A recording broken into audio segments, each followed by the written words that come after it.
Senin için tuğanım matur bu dünyalarda kullar tutuşup yaşarga yazsın bizge Xudoy bizga nasib etsin birgalashib yasharga Xayri shodliqlarimizni ikkiga bo'lishirga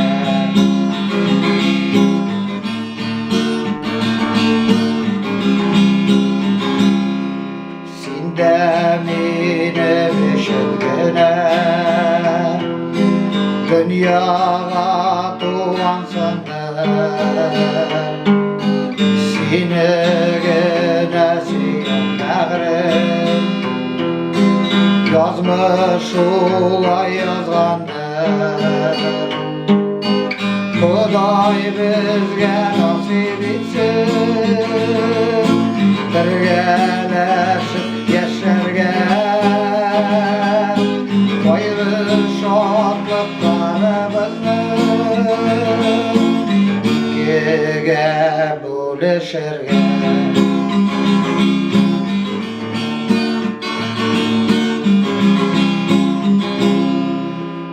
Turmushning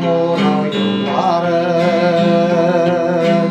birgalashib o'tayin bir-biri bizga biz kerak mangu birga yashayin